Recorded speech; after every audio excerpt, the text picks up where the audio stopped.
Kapal selam Kri Nanggala 402 hilang kontak. TNI Angkatan Laut menggelar latihan bersama dengan kapal perang Perancis yang tengah melintasi Selat Sunda. Banyak yang bertanya-tanya mengapa awak Kri Nanggala 402 tak berenang keluar untuk selamatkan diri. Dan mengapa mereka tak membuka pintu kapal selam Kri Nanggala 402 agar bisa selamat? Dua hal itu rupanya mustahil terjadi, karena akibatnya pun sangat fatal. Seperti diketahui, kapal selam Kri Nanggala 402 hilang kontak di perairan utara Bali sejak tanggal 21 April tahun 2021. Kapal selam Kri Nanggala 402 hilang saat sedang menjalani latihan. Panglima TNI Marsikal Hadi Cahyanto menyebutkan bahwa kapal selam menghilang tidak lama setelah diberikan izin menyelam dan diperkirakan berada di palung dengan kedalaman 700 meter di bawah permukaan air. Kri Nanggala yang hilang membawa 53 awak kapal dengan cadangan oksigen yang hanya bisa bertahan selama 72 jam. TNI telah mengerahkan banyak kri lain untuk melakukan penyelamatan terhadap 53 awak kapal tersebut.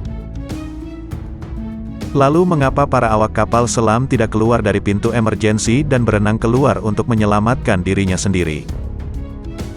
Pintu yang rumit. Hal pertama yang harus diketahui adalah kapal selam tidak memiliki pintu emergensi yang bisa dibuka dengan leluasa. Pintu kapal selam jauh lebih rumit dari yang dibayangkan karena dirancang agar tidak bisa dimasuki air laut.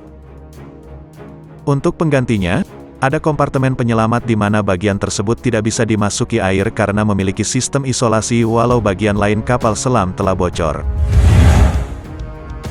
Dilansir dari San Francisco Maritime National Park Association, dalam kompartemen tersebutlah awak kapal menyelamatkan diri. Kesempatan mereka untuk tetap selamat juga bergantung pada kedalaman air tempat kapal selam tersebut berada.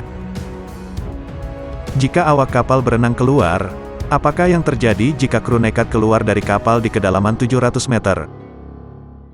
Jika awak kapal membuka pintu kapal selam pada kedalaman tersebut, air akan memasuki kapal dengan sangat cepat dan membanjiri kapal dalam hitungan detik. Dalam kedalaman rendah, awak kapal mungkin masih bisa menahan tekanan air yang masuk dan mencoba berenang keluar. Namun di kedalaman 700 meter, kondisi air tidak seperti yang dirasakan di kolam renang. Tekanan hidrostatis air meningkat sebanyak 1 atmosfer setiap kedalaman 10 meter. Jika tekanan di udara adalah 1 atmosfer, maka tekanan di kedalaman 700 meter adalah 70 atmosfer. Sementara manusia hanya bisa bertahan pada tekanan sekitar 3 hingga 4 atmosfer. Berenang dalam air laut di kedalaman 700 adalah hal yang tidak mungkin bagi manusia. Rasanya mungkin akan sama seperti diinjak 100 ekor gajah di kepala. Saat air masuk ke kapal selam, kurang dari hitungan detik gendang telinga akan pecah, paru-paru akan termampatkan menyebabkan rasa sakit yang luar biasa lalu pecah. Selanjutnya akan diikuti oleh pembuluh darah dan organ seluruh tubuh yang ikut hancur. Sehingga membuka pintu kapal selam dan berenang keluar adalah hal yang mustahil kecuali kapal selam tersebut masih berada di kedalaman dangkal. Sebagai referensi, kita bisa melihat penyelamatan kapal selam yang pernah terjadi.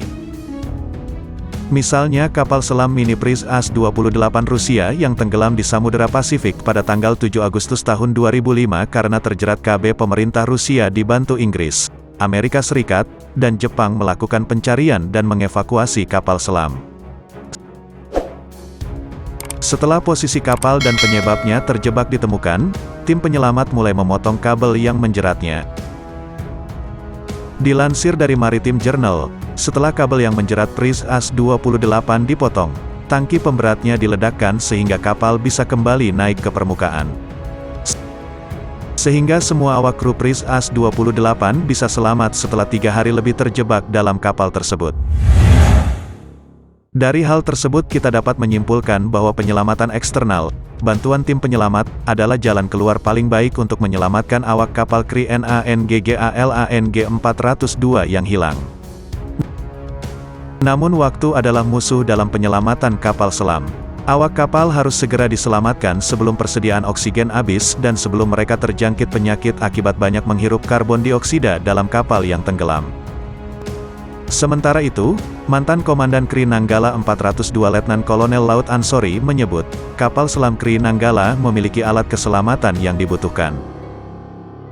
Jadi di kapal selam alat keselamatan sudah lengkap dan sesuai dengan standar internasional yang diperlukan oleh seluruh kapal selam di dunia, kata Ansori di Base Ops Lanut I Gusti Ngurah Rai Bali.